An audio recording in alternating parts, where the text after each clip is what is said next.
podcast for life. Doggy Charles. Yeah. Let's go. Yeah. The microphone messiah. Yeah. It's the microphone messiah.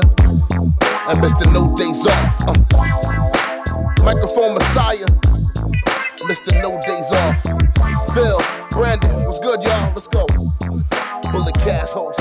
Look, this is the time for us to be great on podcasts. Let you know this is the time and how the vibe lasts. This is the feeling of time and when we on it. You know we got no time for no opponent, just the feeling. Yo, what's going on, ladies and gentlemen? It is I, the microphone messiah, Phillip Brandon, joined by the Canadian Destroyer BT, Brandon Tanguma. We are here for yet another week in wrestling, sports, entertainment. We are here to recap it all. Brandon, what's going on, man? Nothing much. Back here. Another episode will be 3 or 4:59. Yes. Thanksgiving's next week. I don't know if we're recording before or after Thanksgiving, so hopefully everyone has a fun time. There will be an episode next week. I mean, you know how we do this. You know how we do every this. week. I just don't know recording wise. When it's coming out. We my people will get with your people, and then we'll get with those people who will get with the secretaries and the administrative assistants. It's a lot. Yeah, there's a lot to happen. Let's get into it. AMC is apparently interested in TNA. AMC, we all know the AMC channel. The theaters? No, the channel. The cable. channel, not what the were theaters. they? What was AMC big on showing like westerns, right? Well, AMC was big with The Walking Dead, Breaking Bad, those shows. Yeah. So apparently there's interest in airing TNA. When we get more information about that, if any more information comes about it, we will let you know. This has come out. Rebel has announced that she has lung cancer. That's unfortunate. Rebel was a big fixture on AEW for what, like a 2-year run when Britt Baker was on her run, calling her Reba. Yeah, I mean Reba was she was a fun time. She was Britt Baker's lackey, and she was like a makeup artist that was always a wrestler, but she wasn't really like a part of much. But then Britt Baker kind of saw her and was like, maybe we can put you in the act, and it was a good fun time. And unfortunately, she hasn't really been on TV for a long time, but she posted a very heartbreaking video on Twitter and her social media, just kind of her talking about what's going on. How at first she thought it was just like a simple cold or something, but then it just kind of persisted, and she realized that it was lung cancer. And stuff like this unfortunately can kind of go like two different ways. They seem like they caught it early, so hopefully she can get better. And the whole wrestling world has kind of like got around her and tried to help her out. And Tony Khan and people in AEW have kind of showed how much they love her through this endeavor. Absolutely. Rebel, like I said, was a fixture with Britt Baker on AEW during her big run there. I believe she was in TNA. I believe was she the Knockouts champion, or am I mistaken? No. I mean, she was in TNA, but she wasn't the Knockouts champion. She was the OVW Women's Champion and also the RCW Women's Champion. And 49. Okay. Oh, PW Illustrated. That's what's up. But yeah, no. T's and P's going out to Rebel. Tania Brooks. Hopefully she she gets that taken care of, and she can live a long, prosperous life. Tori Wilson has become a mom. Shout out. Back in the day when I was a young lad, I was always more of a Tori Wilson guy than a Stacy Keibler guy. That might have been a hot take or a divisive topic back in the day on that SmackDown brand. I think everybody was a Tori Wilson guy. Well, I mean, people like those those Stacy Keibler legs. Oh, the how Maria had the song "Legs Like That"? Should that have gone to Stacy Keibler? Probably. I mean, Probably. Yeah. We'll see what's going on. But yes, congratulations to Tori Wilson. She wrote that they had a surrogate, so congratulations to her. She can enjoy motherhood. And then Lana apparently is pregnant. Saw an ultrasound on her slideshow that she posted a couple days ago. Shout out Lana. I mean, going from like her and Rusev apparently like getting divorced like a year ago to then like not getting divorced and now they're pregnant. So Cool. Good for them. Yes, yes, yes, yes. Fantastic people. Indy Hartwell's engaged. Congrats to her. She's been I thought tearing she was up. already married. No, no, it says she was engaged. Are you sure? These. Pretty sure she was already married to Dexter Loomis. Ha ha. Well, they have since annulled their marriage, and now she is engaged to somebody else. Oh, Yeah, okay. yeah. Yeah. Well, Yeah, I mean, good for her. congratulations, Indy. Yeah, yeah, yeah, yeah. She's been tearing up the Indies. Been tearing up the Indies. She's been doing good work. I think she's still the All Caribbean wrestling women's champion. Then oh, we had a death in the business. Yeah, Bob Caudle, legendary NWA Mid Atlantic commentator, passed away in '95. So he lived a long life. He was famous in the '70s and '80s. Back, NWA like before WCW and like before like kind of the territories all kind of like Went away. collapsed. He was the He was the voice. guy over there in Mid Atlantic, and uh, Tony, not Tony Khan, Tony Schiavone. Shivani. I kept wanting to say Soprano for some reason. Tony Schiavone. He had a very nice memorial, little tribute to Bob Caudle on Dynamite this past Wednesday. Just kind of talking about how he, looked up to him and how it was just an honor to be able to, to work with him in his early days in the mid '80s. And Bob Amen. Caudle, he, was a, maybe not one of those like tippy top guys that people might say like, like the Jim Rosses and that nature, but Bob Caudle's definitely a legendary voice of wrestling. Absolutely, Bob Caudle, one of them ones. Mid Atlantic was a great territory back in the day. They had a lot of great talent, and Bob Caudle was the voice for that. So T's and P's going out to his family. May he rest in peace. Tony Khan was on Ariel Helwani. Um, I've heard a lot of mixed takes about this. I've heard some people refer to it as a nothing burger of an interview. Let's get into this. So I mean, a couple of the big things. Dr. Chris Nowinski, remember him? Do you remember him? Of course. Khan said that he comes and speaks to the AEW roster about head trauma and safety. Tony Khan doesn't believe Adam Cole will ever wrestle again. What else? He says he loves having Chris Jericho around. Hopefully he'll be back soon. He says WWE never reached out to use Edge, and the last time is now a retirement tour for Big Match John. And yeah, he Tony Khan found out on air that he is the only combat sports league that has no affiliation with Saudi Arabia. I think that pretty much covers everything that was in this thing, right? Yeah, I mean, I think kind of the personal dynamic of Tony Khan and Ariel Helwani was interesting just because I think Ariel has been a little combative or dismissive or however you want to talk about, towards Tony Khan and a little bit of AEW. So, there was kind of that aspect as well of them kind of burying the hatch and being able to sit down and, for the most part, Ariel, he has his moments when it comes to like being like that hard hitting journalist and asking like some tough questions and stuff. And, he asks, some of those awkward, Chris Jericho, MJF, Adam Cole, like, stuff like that. But it's like, for the most Yeah. part, it was kind of like a fluff piece and just kind of like asking just random questions. And Tony Khan gets to say his piece. And yeah, we heard some things that he did talk about the photo we talked last week with all the former AEW people took after Saturday Night's main event with all their WWE championships. And he kind of wrote out that he has different relationships with all of those people, some good, some maybe not so good. CM Punk. But he put Why over aren't they good? Cody. What happened? Yeah, just a little. He just choked just choked a coworker out a little bit. Nothing too major. But he was a little kind of dismissive of it and just kind of like took it in stride and was like, yeah, maybe it was a little shot at me, but it also kind of reminds me of like those early days of back in the I think it was Double or Nothing 2020, the pandemic one, and Moxley and Cody took a photo together with their respective titles because Moxley was the world champion, Cody was the TNT champion, so that was kind of like a hey, these WWE guys are AEW champions now, and they're living their best life. So you know, Oh yeah, he did. He did say that, huh? yeah, and Tony Khan, just because he has all those people that have left his company doesn't mean he hates all of them.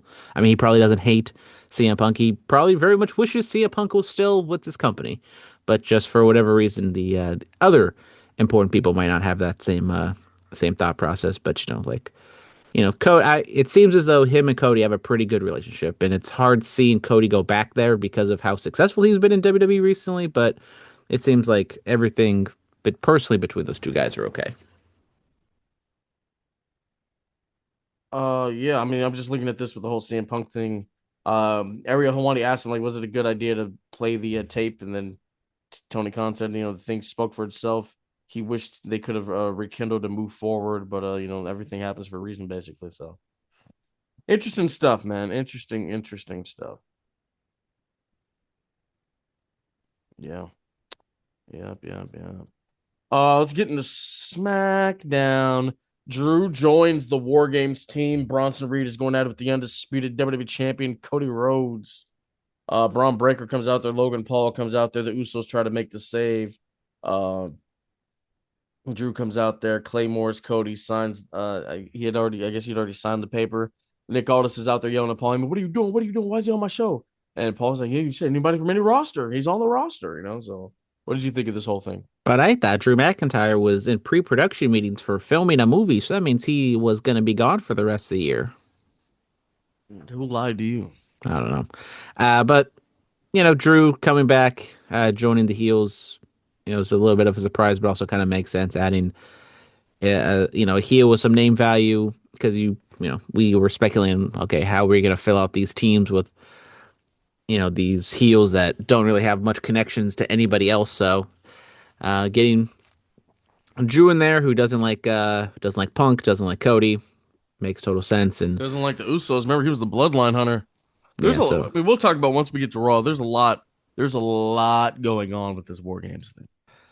but yeah, it kind of added a little bit of fuel to that, and it was fine for like the angle, everything like that. So I think majority of what we're gonna remember and talk about when it comes to like the build of this War Games, what happened on Raw. Absolutely. We get to the last time is now tournament. Jey Uso defeated the Miz earlier on in the night. And then the mystery opponent for LA Knight. Yeah. Woo woo woo. At the Long Island IZ, the broski. Zack Ryder made his WWE return after 5 years. To hear Corey Graves said this guy's been doing death matches on the indies I never thought I would hear that on WWE television. That was cool. But yeah, man, hell of a showing by Zack Ryder, man. Came up short against LA Knight. I've heard the internet talk about making them a tag team and calling it Knight Rider. What are your thoughts? I mean, I don't know about Knight Riders, but Zack Ryder was one of those few guys that you thought would come back and be in this tournament if they're going to have people outside of WWE be involved. And I thought maybe be on Raw because it was in MSG, but they were still in New York. It made sense. Chelsea Green's on SmackDown, so have them travel together and have them be just on one show made all the sense in the world. Woo. Got a pretty big pop. He did lose to LA Knight, which going back to Raw with that return, both their shock returns, they both lost. I kind of thought maybe you have one of them make a run kind of at it, but yeah, Zack Ryder gets the win or gets the loss, but he does have some merch on his store, and he's probably going to get an action figure out of it. That's all he cares about. Just give him merch and action figures, and he'll be fine. Yeah, but no Knight Rider, you're not a fan? I mean, you get it, though, like the TV show. Yeah, I get it. Yeah, they like drive around like a little car or something that talks. So no Knight Rider tag team? All right. The MFTs brawl with baby faces. We're getting a traditional Survivor Series match out of this, right? Yeah. Teams of 5 strive to stay alive? I mean, maybe. I mean, you got the 2 War Games matches. You got at least one title match. I think this is happening like on the SmackDown before Survivor Series. I think they're going to do the MFTs versus Sammy, Ray Phoenix, the Machine Guns, and who else was out there? Sammy, Machine Guns, Ray Phoenix. Somebody else was there. Who else was out there with them? Was it Shinsuke or am I tripping? I think, yeah, it was Shinsuke. I mean, yeah, that makes sense because they do like to have those kind of. It's almost like a pre-show on the SmackDown before the pay-per-view. So, having a Survivor Series match, quote unquote, on Survivor Series would make all the sense in the world. We thought maybe this was a War Games before the men's one kind of fully fleshed itself out, but They weren't gonna. they're not That gonna. would have Yeah, been no, cool, but they weren't gonna do they're that. not gonna put all those acts in a War Games match. Yeah, but God forbid we actually have like Survivor Series tag matches at Survivor Series. But It's crazy. The MFTs went from being in the War Games match last year to this.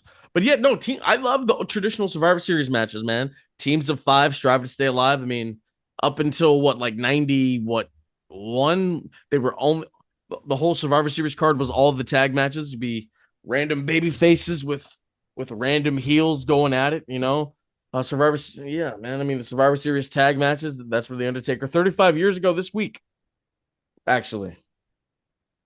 there you Or go, and I think it's today or yesterday was the anniversary. 35 years ago, The Undertaker made his WWE debut. Look at the size of that ham hock, and the rest is history. yeah, throughout the years they've been, some forgettable, but also some very good Survivor Series tag team matches. Going back to like when Sting debuted, the Austin Bischoff one back in what was that, like 2004, 2005. I'm back. So Good stuff, man. Good stuff. Inside the ring, JC Jane wins back the NXT Women's Championship from Tatum Paxley. Oba Femi returned. A lot happened. A lot's been going on in NXT, man. they got the Gold Rush Yes, going yes, on. yes. At the theater in Madison Square Garden, Blake Monroe retained the Women's North American Championship. You love to see the glamour still holding on to gold in NXT. Yeah, JCJ winning the title back, it doesn't really do much. I mean, you kind of think eventually, with like all the talent they have with on the women's division over there, they'd give it to, no disrespect to JC Jane or Tatum Paxley, they give it to like some of the people that Why not? you on the outside you see of them, see on like the higher end talents, like the Graces, the It's okay. Monroes, She's the and more tenured talent over there. Let her have a run, man. Let her have the run. She'll eventually drop it to a Jordan Grace or a whoever. Man, when is Jada Parker gonna get some gold down there, man? that's another person. It's like, oh, maybe I've been ready for Jada Parker to be the champion. I thought for sure she with was all gonna due be, respect, huh? with all due respect. Of course. I thought for sure she was going to be the inaugural NXT North American Women's Champion. But that was Kalani Jordan, who she was on the Cheap Heat podcast with Peter Rosenberg and Stat Guy Greg. Go check that out. Get a little inside look at Kalani Jordan, the Knockouts And champion. now Kalani Jordan's heel because I feel like they just have to turn everybody at least one time down in NXT to see what they have. And unfortunately, it might be the same thing with Roxanne Perez, where I think Kalani Jordan, the undersized, you know, I wouldn't say she's undersized. I mean, she's kind of tiny. Yeah, no, I mean, I wouldn't say she's not like she's not under. Yeah, she's not undersized though. I wouldn't say that at all. Okay. I mean, I'm just saying like Very, very average. It's yeah, not undersized, it's average. yeah. No, I wouldn't say she was undersized by any means of the any means of the imagination. You know what I'm saying? Yeah, yeah. Speaking of TNA, we got to talk about it. Because Kazarian is the new TNA champion. Mike Santana doesn't win it in New York. Wins it 3 months later at Bound for Glory. Has the first title defense. He loses it. What the hell are we doing? I don't know. I mean, TNA is going to TNA. Yeah, he wins the thing at their biggest show of the year, and then they do their traditional like break after Bound for Glory, which I don't really understand. But then they come back and they have their little, basically it's a Money in the Bank briefcase, and Kazarian cashed it in and Yeah. won So the what they title. did with this, it's basically a Money in the Bank aspect, but they like Royal Rumble '94'd it with Luger and Brett by having Nemeth and Kazarian win. So Kazarian cashes in, wins the title, and then the NXT or NXT NWO or NXT WO, I keep hearing people are calling it, uh, come out there, attack everybody. Nemeth tries to cash in, but then that just goes awry. I mean, we do know Nick Nemeth is he's great at the cash in. So yeah, just interesting stuff And over then there. like the next day they had their TV tapings and they pulled some weird worked shoot thing where Santana was no showing meet and greets. He wasn't on the show, and TNA was trying to put out, or at least like on the dirt sheets, that it was real. But like, They try to MJF it. yeah, but like everyone, at least Sean Ross Sapp, like saw right through it and was like, yeah, no, this is a work. And so now everyone's kind of laughing at TNA because they're trying to pull off this MJF thing. And it was, I clearly, I do not, I'm not watching TNA. I'm just kind of on the peripherals, but I don't understand what the point of this is. Absolute bag fumble. Not saying like, if they were going to turn their complete business around with Santana as champion, but they had something and they just completely lost it. What if they guys win it too late? Like Joe Hendry won it too late. Sure, given he walked into WrestleMania as Damn, champion, almost like I said this exact same thing back when Santana lost it the or first time. when he should have won it. Whatever. Yeah, when he Yeah, lost it, lost it the first time in wherever the hell it was, in New York, New yeah, Jersey. they had trip. I get why they did it. Shock and awe, but sometimes you just got to do it, man. Sometimes you just got to do it. Sometimes you just have to pull the trigger, Brandon. Yeah, sometimes not everyone needs to have their first win at WrestleMania. Sometimes it can happen at a you know At the house show in Poughkeepsie. exactly like Let's get into Monday Night Raw. This might have been one of the best Raws in a very long time. yeah. I mean, product's been kind of cold recently. It's been a little bit of a funk, I mean, and was it great because it was? I mean, because it was the Garden. I mean, it was MSG, whether it was motivation or just it was an actual good show. Yeah, this was something that I think WWE kind of needed because the last, few months, if not longer, have not been the best, I woit's say, for WWE. I mean, where do we start? Let's start with Big Match John, man. Big Match John. It is his final Monday. Oh, man, it's his final Monday Night Raw. That's crazy. I remember when he showed up on Raw, bro. In 2000, it was June of 2005. It was the draft lottery, the highlight reel. Man, that music hit. He came out there, and then the rest is history. You know what I'm saying? There's his final Monday Night Raw. Walks in as the Intercontinental Champion. He's in Madison Square Garden. He has like a 10-minute ovation. Uh, Dirty Dom comes out there. Uh, he wants a rematch. Cena's like, "Oh, we can do it right here, right now in Madison Square Garden." But Dom's like, "Nah, my home turf. We'll do it in San Diego." So San Diego next week. Dirty Dom Mysterio versus John Cena for the Intercontinental Championship, Survivor Series War Games in the 619. Speaking of 619, Rey Mysterio and Sheamus come to aid John Cena as he's getting attacked by the Judgment Day. We have a six-man tag. And big match, John Mysterio and Sheamus go up in Cena's final match on Monday Night Raw. Yeah, I mean, overall, I mean, this took up like over like damn near almost a whole hour of the of Raw. And it was, it was good stuff. Cena comes out, he has his moment, he gets adulation from the crowd, and then they, build up that match at Survivor Series. So I would assume John's just gonna lose it back, but who knows? Maybe the final match at Saturday's main event will be for the title as well. But Yeah, man, I watched Cena on the Raw recap podcast. They recorded it before Raw, but Cena was like, "Yeah, man, how about that? Winning the IC title on the way out. Nobody's ever done that. Just trying to do something new." Yeah, John also talked about how Triple H wanted to give him a 2 hour special honoring his career, and John said, "No, let's honor the next generation." I was like, "Okay." yeah, I mean, I think kind of it was a throwaway line of him being like, "Oh yeah, all the other matches are going to be main roster versus NXT." We still got what 3 weeks away, 4 weeks away until that happens. So we'll see exactly how they build it, if they Yeah. build it, or is it just What going to be like announced matches and then we just have the matches? What are your thoughts on that though? Cena not wanting the 2 hour special, wanting to showcase the next generation. I don't know what to make of it. I mean, Cena, I feel like we don't really know who the actual real John Cena is. We know who Be- the real John Cena is. I watch Total Divas. yeah. So it's like, is he really trying to like better the next generation, or is it just like that's how he thinks he should? Like, is that what politically he feels the best thing to make it look like he's a good person? But yeah, it's like a whole convoluted web of politics and mind games that could be going on, but I don't know. I mean, politics and mind games. He just wanted to honor the next. Why can't we just accept that, guys? I know. Why can't we just take everything at face value and just whatever these wrestlers say and all these, powerful people, whatever they say is the truth. Don't look into it. I'd say powerful people. I didn't say all that. I'm Oh, just sorry, saying, sorry. you know. Just the wrestlers. So I mean, maybe there's a certain WWE Hall of Famer that you should probably like question a little bit what they say all the time. Most of the time. who was that? Every time. Who was that? Just some guy who lives in Washington D.C. Oh, Yeah, tearing down his own house to build some like ballroom or something. yeah. Got that shut down. Quiet, piggy. Sorry. Yeah, that's.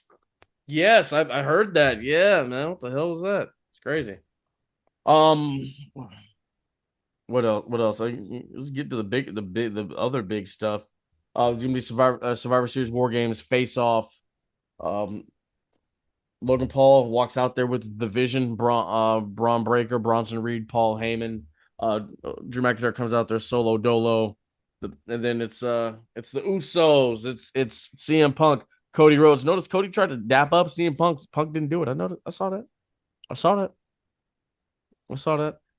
It gets into a big ass brawl. They're brawling everywhere. And then all of a sudden, the Beast incarnate is back in Madison Square Garden, in the world's most famous arena.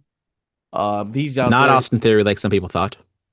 Yeah, I don't know why people thought that. What you call it? Yeah, man, suplexes the Punk suplex. He has a face off with Cody. Remember, before Brock left WWE, he did the honors for the American Nightmare when Cody was on his quest to get back to the title picture. So big, massive suplexes to Cody, and the copyright, man, it's the greatest fake out gimmick in the world, man. The copyrights, all right, we're done, and then all of a sudden, the OTC, the original tribal chief, Roman Reigns, the head of the table, is back. This is his fourth return this year, by the way. Roman comes out there, has a stare down with Brock Lesnar. It's like looking in a time machine 10 years ago, man. It really is. Big Superman punch to Lesnar. Lesnar's still one of the best sellers in the business. And then what you call it? Bronson Reed, the tribal thief, tried to tsunami Roman Reigns. Roman wasn't having it. Superman punched to him. Roman speared Bronson Reed and the NYPD through the barricade. A lot happened. But Roman Reigns with the Travis Scott lows on. Yep. Still waiting for those you can't even bloodline get those. Jordans we're looking for. You know how confident? I mean, you know how confident Roman Reigns was to walk out in those. I mean, I don't know what the resale is on those, but any Hey, Travis you Scott can't get Nike, them. You can't get them. they dropped last week. Yeah, I got connections to Nike. I could see if I can get them. Hey, hold on. Let me know.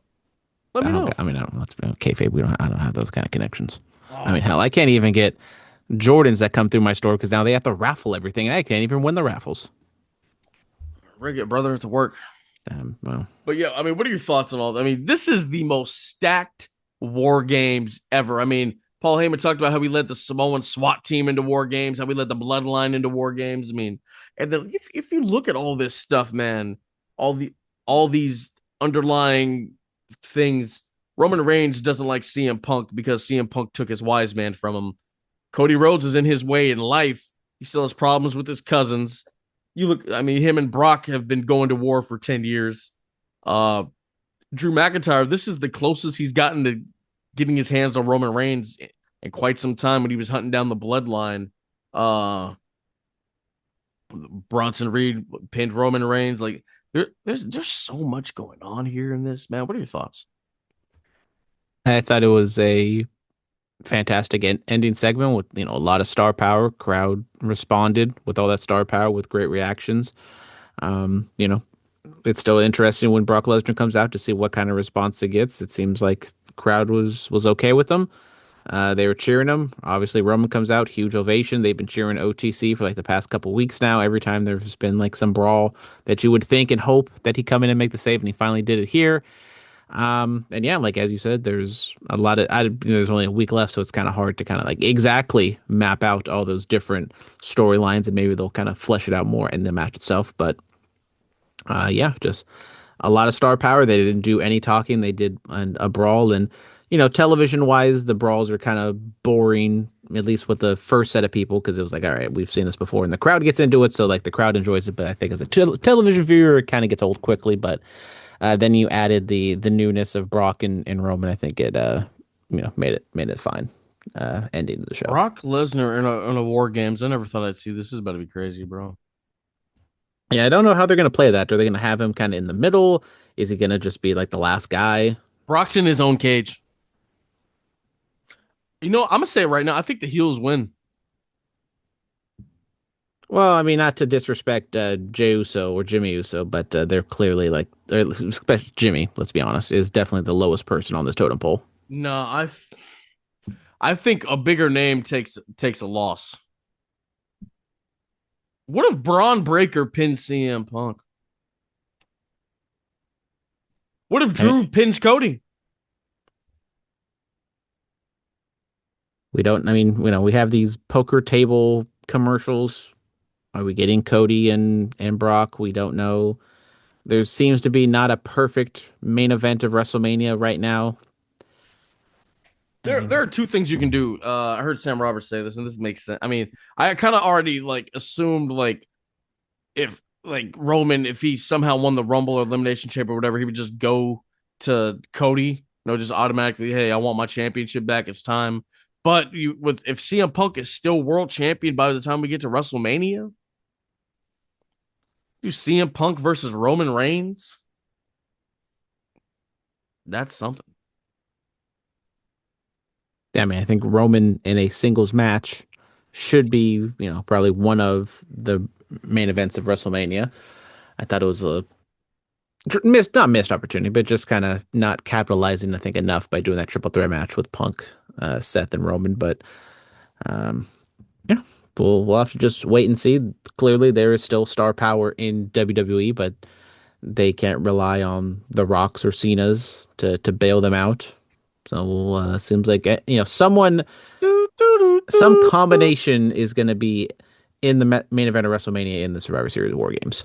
I mean, bro, did you see the look? Did you see the look in Roman's eye? Like, oh no, that's the look of the man that held that title for 13, 16. You know what I'm saying?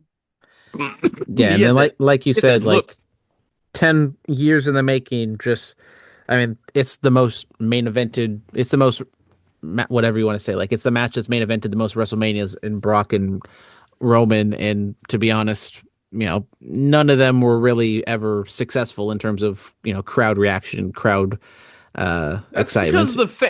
That's because the fans wanted to poo poo. If you actually watch those matches, they're good. Like 34 people were booing it out of the building. That is a good match.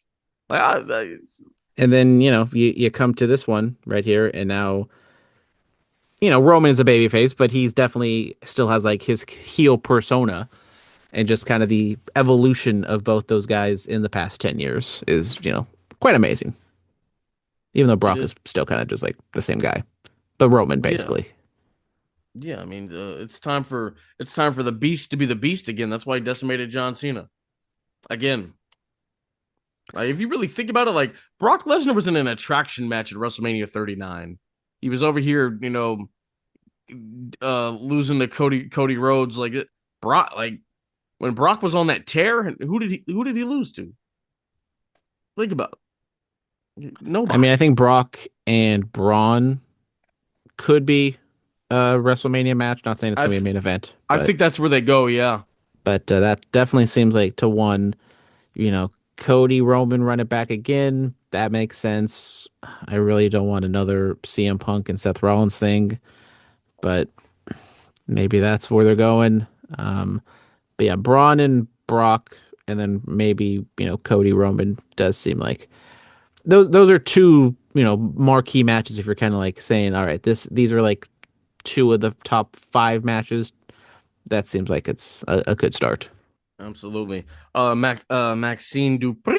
is the new women's intercontinental champion. AJ Lee made her long-awaited return to WWE out of nowhere. Becky Lynch gets caught. Basically, they did the Razor 1 2 3 kid finish. Congratulations to Maxine Dupree, man. Genuinely happy for her. You love to see it. Um, yeah, this is some good stuff, man. So I assume we're gonna get Becky and AJ in San Diego. What are your thoughts? Maxine Dupree, Intercontinental Champion, AJ Lee return.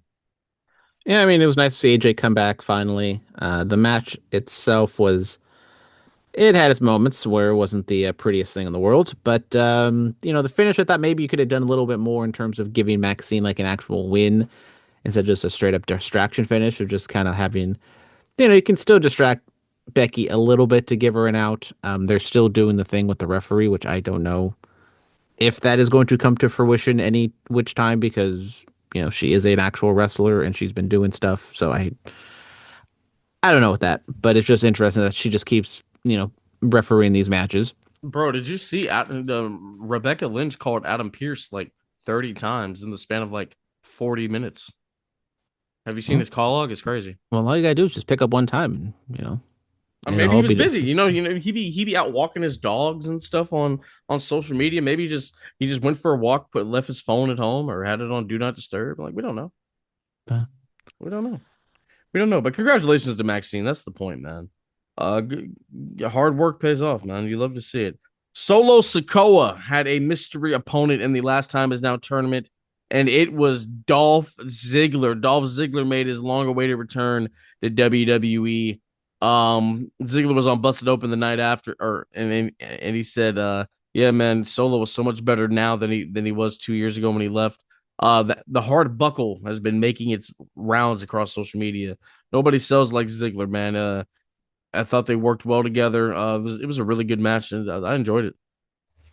yeah, I mean Ziggler got a massive ovation in MSG, and he still's got it. He can still sell his ass off and bump all over the place for his opponent.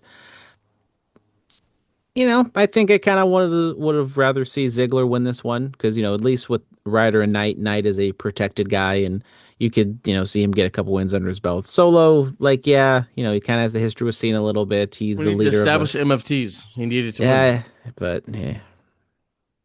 Yeah. But anyways, the match was fine. It was more. It wasn't really like anything super special, but it was just like, hey, look, Ziggler's back. Oh, look, Solo's a monster. So I guess it benefited him in that way because Ziggler could make him look like $1 million. So And he and did. interesting that he kept the Ziggler name, and he did have the long tights. No tighty whities for him. No, no, I mean, he was wearing the long tights when he left. So, They, maybe yeah, thought he's gonna bring it all the way back. we'll see. Nikki Bella challenges Stephanie Vaquer or Vaque. Attacks her on the ramp. Smashes her head into the LED screen and says, "I want a title match." So we're doing it at San Diego. Maybe I kind of doubt it because You know what? it's that. I mean, each match is going to be an hour. WarGames, so that's 2 hours. You got the Cena thing, which that's probably gonna take a half hour. This has to be the last War Games. Like I'm gonna say it right. This has to be the last time we do this.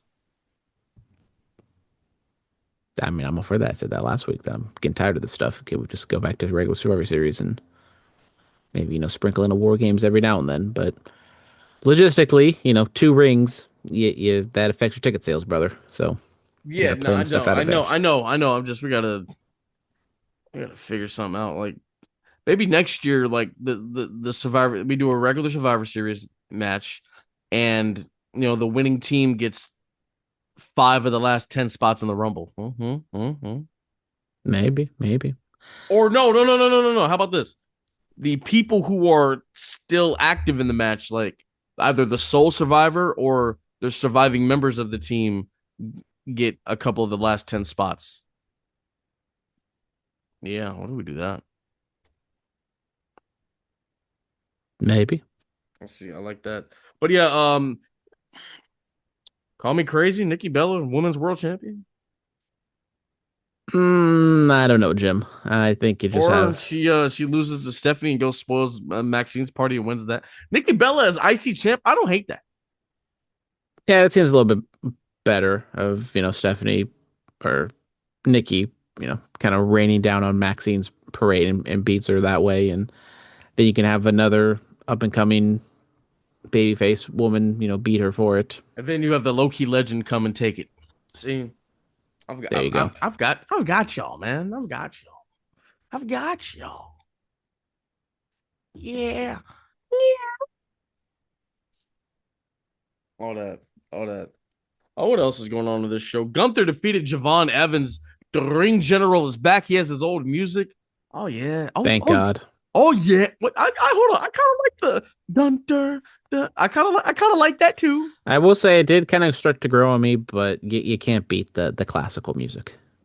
That Ninth Symphony was kicking in. Javon Evans has had a hell of a showing, man. Shout out to the young OG. That boy bouncy. Yeah, Javon Evans is one of those, unfortunately, one of the few men on NXT that you can see them doing something with in the future. So, he got a big spot here. He delivered. It was a, good match. It was an MSG crowd, so they're going to be a little more knowledgeable than the average WWE crowd. So, but Gunther coming back, there was no doubt that he was going to not win this match. Yep, and then Charlotte saves the faces in the war games.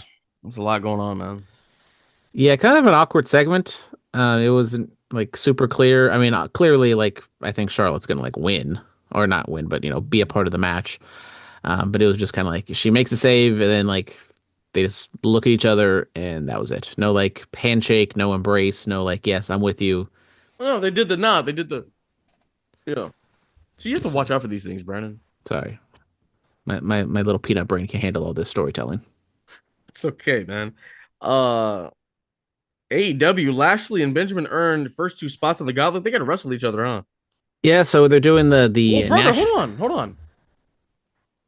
Blood and guts. Moxley tapped out. Yeah, Moxley did tap out. So yeah, Mercedes gave each one of her teammates one of her championships to hit people with. There was the puppet spot. There was Mercedes Moné. Shout out. She won another title, right? She did like three things in that entire blood game. Whatever. Blood games. War and guts. War and guts. I like that. But yeah, so the War Games matches, I thought the Blood and Guts matches, the women's ones was kind of like a gory spectacle that was the bed of unnecessary. Nails, Statlander, Jesus. And then the men's one I thought had really good storytelling, and it had its gruesome points at parts. I mean, shout out to Kyle O'Reilly. I mean, the man's a diabetic; he shouldn't be bleeding that much. Bro. So what's up? Since Moxley tapped out, he gets kicked out of the Death Riders, and we get babyface Mox back. I'm hoping that's what we're doing here. We're doing some sort of either team up with him and Darby, or just straight up gets kicked out and he turns babyface that way. But yeah, I thought the storytelling in the men's War Games match was fantastic. And that leads into this one, into this Dynamite this past week. Was there never any plans for him to just leave after he lost the title, or am I just used to that type of booking? I don't know. I mean, I know there was one time where Moxley was gonna win, he lost, and then he was supposed to like go away for a little bit, but then I think the CM Punk stuff happened, so then Khan was like, "Yeah, Mox, I know you're supposed to go away for a couple months, but could you at least stay and help us out because you're like the only like mega star we have right now because everyone else is either gone or injured." Yeah, I mean, I think it's I'm not a big fan of everyone turning willy nilly back and forth, but I think Moxley's probably better suited as a babyface. But yeah, going back to he's gonna wrestle Kyle O'Reilly at Full Gear, so we'll see what happens on that front. They are gonna have the national championship, a national title, whatever the hell it's called. I don't know, in some gauntlet match, and they had two qualifying matches, and Lashley and Shelton Benjamin each won their respective match. Lashley against Ricochet, and then Benjamin against Speedball. Speedball match was a little awkward in the finish because the referee didn't count to three when Speedball didn't kick out, but yeah, it is what it is.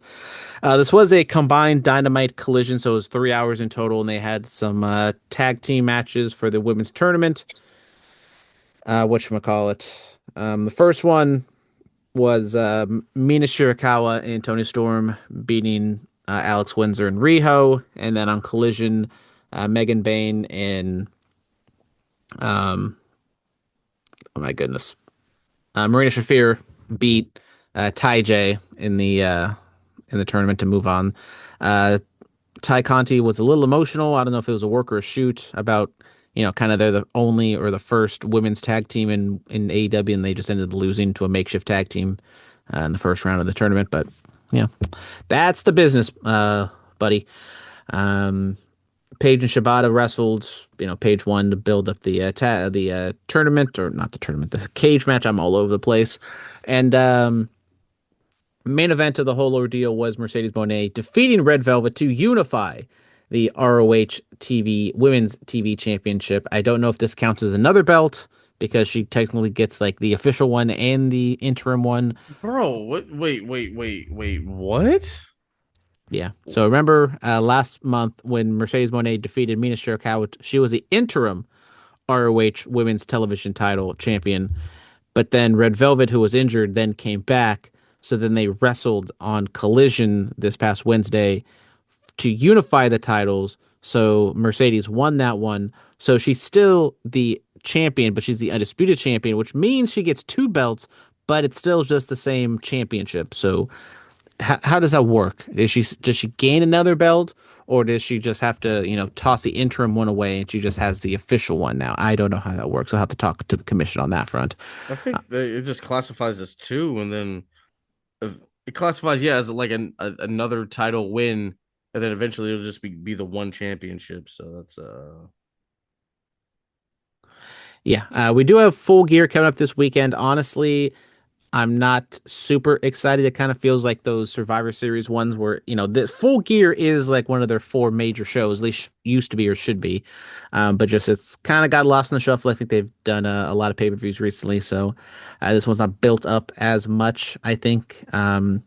They have their little Collision show to start off with. Big Boom AJ is going to wrestle everyone. I know you guys are excited for that on the pre-show, so stay tuned for that. If there's something to watch that.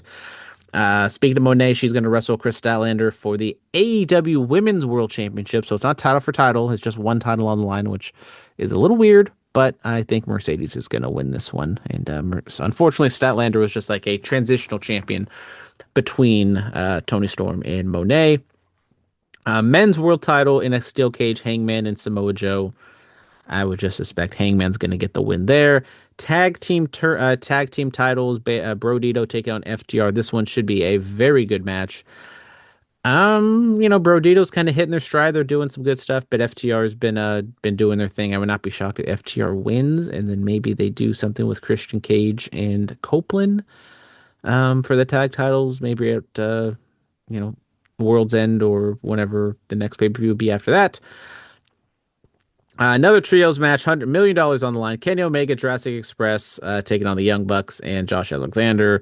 They're heavily teasing the Young Bucks are going to turn back babyface and help save Kenny Omega, so I would assume Omega and Jurassic Express get the win.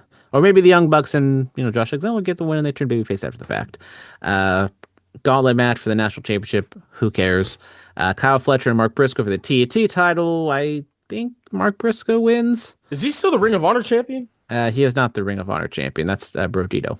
Sorry, Bandito. Yeah. I think Bandito's still the champion. When did he what? When did he win it? He's had it for quite some time. Oh my God! What? Where? Can we get back to Chris Jericho being the Nueve, right? The Nueve. Yeah. This is man.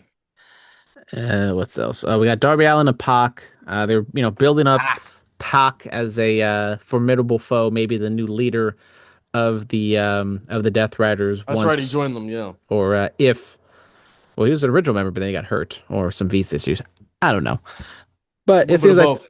Yeah, maybe both. But it seems like they're maybe kind of slotting Pac more in the leader role, and as Moxley maybe goes away for a little bit. And then this one's a weird one, a 4-way tag match with all the women's teams involved, and whoever wins gets to choose a stipulation.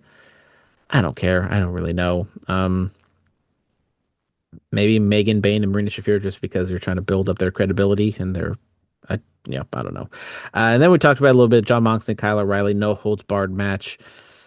Like, I get it. They're telling a story of John Moxley like losing and maybe losing some of his mojo, but it's Kyle O'Reilly. John Moxley should just win this and get a little bit of momentum back. So That's it. That's Full Gear. Like I said, no Takeshita or Okada on this card as maybe we speculated.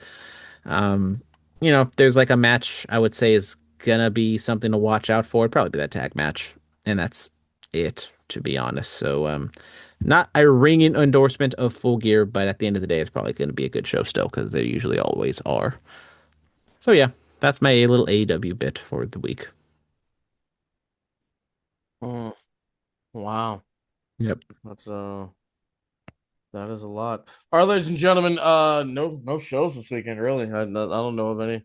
We're gonna tap in with you next week during Turkey Week. We are gonna have a podcast, of course, and we're getting close to the end of the year. We're gonna have to get those end of year awards going, huh? That's what I've been told. Yes, yes, yes. Thank you guys so much. As always, be safe and stay dangerous. Check out all the content we've been putting out, the Eddie Guerrero podcast, all the other podcasts we've been doing. Trying to get some more interviews going before the year is up. If you know of anybody that you would like us to interview, please email us bulletcast2 to the number 2 sweet swet at gmail.com. The Bulletcast on Instagram, at Bulletcast on Twitter. Y'all know what to do. Thank you so much. Be safe and stay dangerous. Yes, sir.